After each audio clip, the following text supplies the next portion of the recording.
Hello everybody and welcome to another WeatherCast USA Quickcast. In this forecast video, we're going to break down the continued heat dome that continues to push excessive heat into the eastern two-thirds of the country. We're going to look at the tropics and see what's brewing in the tropical Atlantic and the eastern Pacific. And we'll take a look and see if there's any relief from the heat, but with that could come some severe weather. So let's get into it. First, here's a look at the heat for Tuesday afternoon, and much the same as the last couple days and into at least the middle of this week, we can see that heat dome, excessive heat, building across the eastern two-thirds of the country with heat advisories in effect for much of the U.S., especially east of the Mississippi. And then into the northeast corridor, we have excessive heat warnings stretching from coastal Maine all the way through Massachusetts, Connecticut, New York, New Jersey, Maryland, and down into the Carolinas. Parts of the northeast corridor could see heat indices this afternoon into the 105 to 110 range, especially some of those urban heat islands like New York City, Philly, Washington, Baltimore, Richmond, Virginia, Boston, and even up into coastal Maine. Removing some of the warnings from the map, we can see some of those hot temperatures here on the forecast. Again, these temperatures here in this lighter red color, that's 100s to 110s showing up from the Carolinas into the coastal areas of New England. And then we still have 90s, some of those in the mid 90s here in the southern plains into the mid Mississippi Valley, and typical this time of year 90s into Florida, as well as 90s pushing 100 in the desert Southwest. Our only relief really is in the Pacific Northwest, stretching into the northern Rockies and the northern plains, where temperatures actually pretty nice behind that boundary that is draped across the northern plains. By later in the week, we're still going to see that heat across the eastern two-thirds of the country, especially from the Carolinas back into the Ohio Valley and then into the southern plains. We do see there's signs of a little bit of a cool down here in the northeast. Again, that's going to be associated with some showers and thunderstorm activity, but a little bit of a break here from the heat into parts of Maine, upstate New York, and areas in Massachusetts, as well as the northern tier of the country along the Lake Superior shoreline.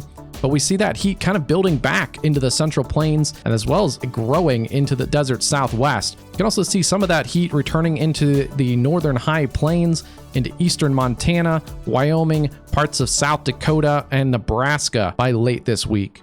And looking at the precip for the next couple days, we can really see that ring of fire developing here into the northern plains, all the way down into the eastern parts of the Rockies into New Mexico. Couple areas here of flooding potential here in the southwest, into areas here around Albuquerque, and then up into areas in extreme southeast Colorado, potentially getting into some of that flooding with the areas here in New Mexico.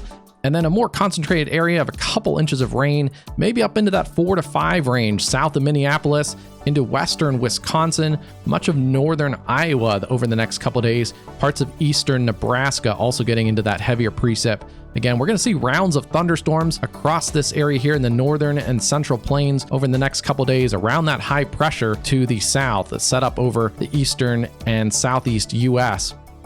Around that, we have moisture that's drawn up from the Gulf, and that clashes with some of that cooler air that's intruded into the northern U.S., and that sets up that boundary where we're going to see rounds of thunderstorms, some of those severe, but mostly just rounds of thunderstorms over the next couple days, leading to that flood threat in the central U.S. and into New Mexico.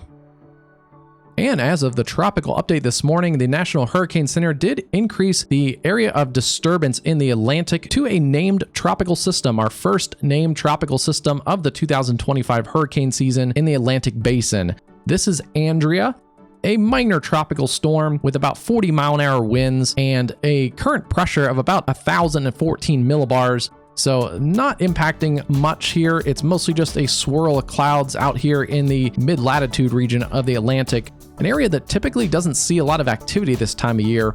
But the mid-latitude Atlantic is pretty warm, above average, as Andrea formed spinning off a stalled boundary, essentially an old cold front that draped across this region and has traveled to the north and east across the middle of the Atlantic.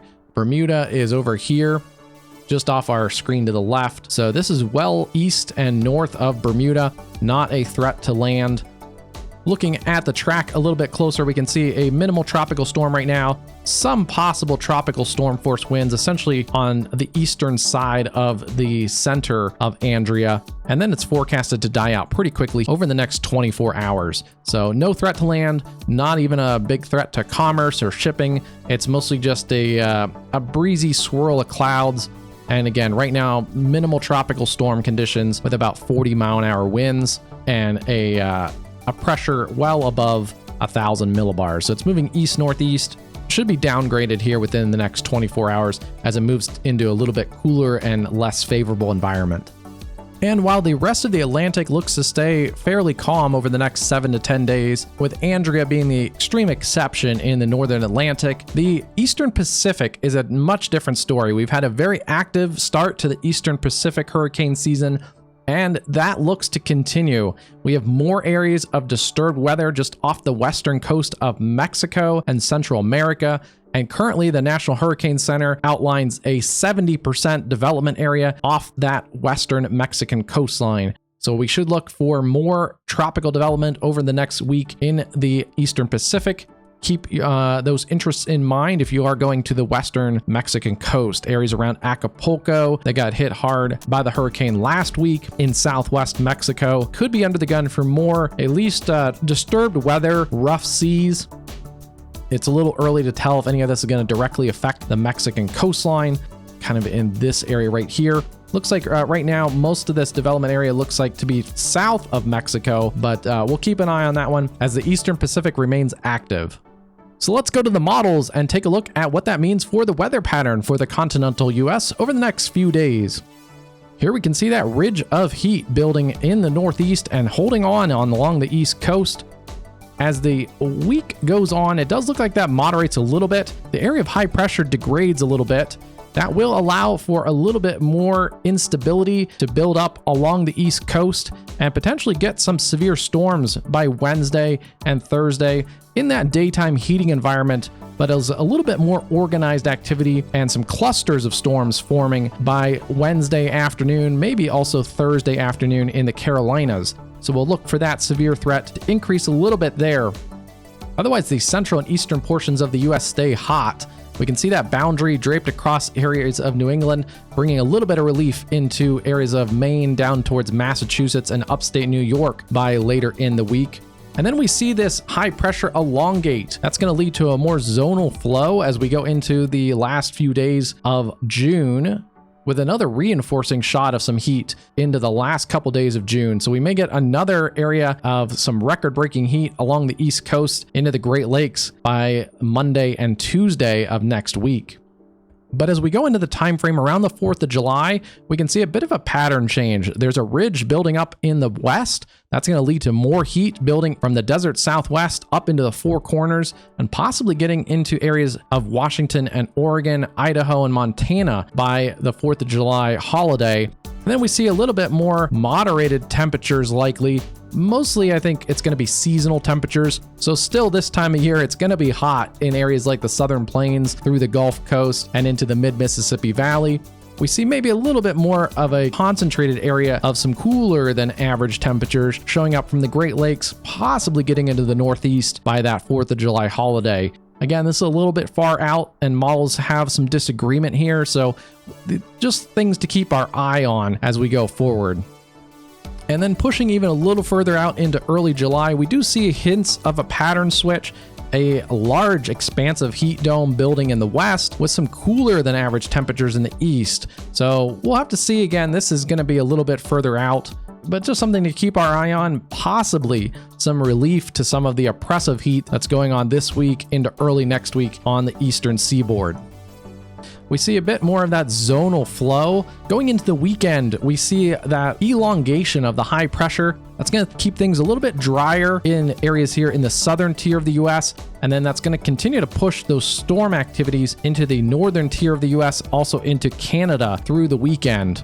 We can see that by Tuesday, Wednesday into next week, we do get a little bit of a trough starting to form in eastern Canada, pushing into the northeast. That could again help with some relief from the oppressive heat this week and over the weekend, but it could lead to a little bit more organized area of shower and thunderstorm potentially some severe activity pushing into the northeast by the middle of next week.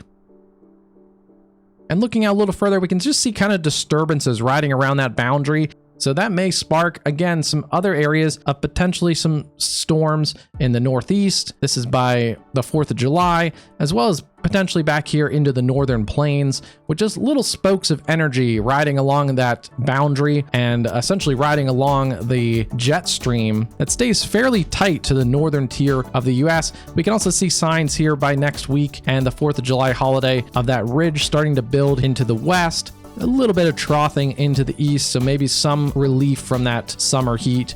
But again, I think we're starting to see a little bit of a pattern switch to a little bit of trothiness along the east and then ridging in the west.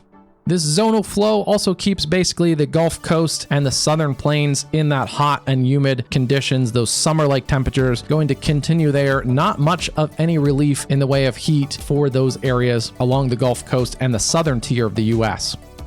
Taking a look at the HRRR, the high-res model over the next couple days, we can see that the ring of fire is definitely well established. Clusters of severe thunderstorms potentially here over the next couple days from areas in New Mexico, Colorado, up into the central and northern plains, and then across the areas of the Great Lakes, especially Wisconsin, Minnesota, maybe pushing into Michigan. Rounds of scattered thunderstorms and then some of those forming clusters.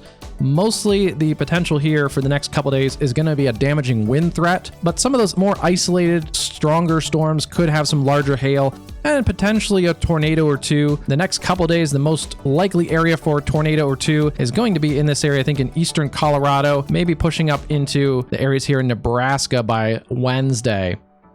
And then we do have to watch, again, as that ridge weakens just a little bit, it's going to allow for more convective growth, more upscaling, and we do have to watch tomorrow, Wednesday afternoon, for a few areas of organized or more organized convective development across the Carolinas.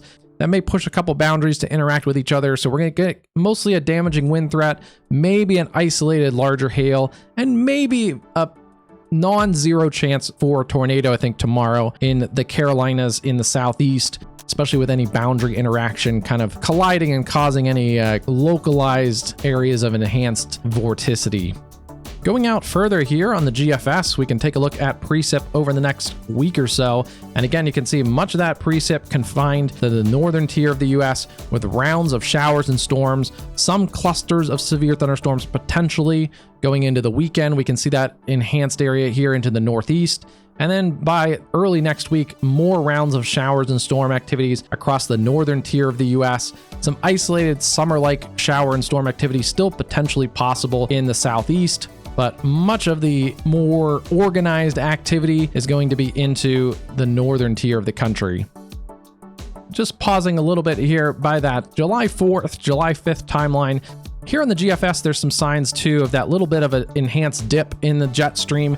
So we do have to watch this little area here, potentially here in the next weekend, essentially adding to the severe chances across the northern tier of the US from the northern plains, the upper Midwest, across the Great Lakes, and potentially into the Northeast by that July 4th to July 5th timeline.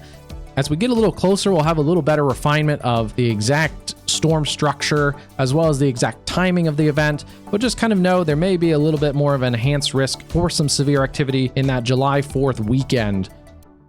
Hopefully everyone's having a safe and happy week. Please stay cool. Don't forget, if you're doing any outdoor activities, to drink lots of fluids.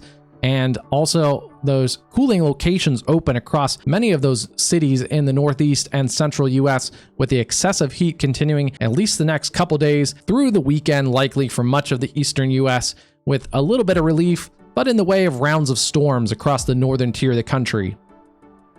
So once again, thank you for joining us on this WeatherCastUSA Quickcast. If you're new to the channel, don't forget to like and subscribe. Click that bell icon to get notifications when we go live for severe weather coverage, for hurricane coverage, or also when we post new forecast videos.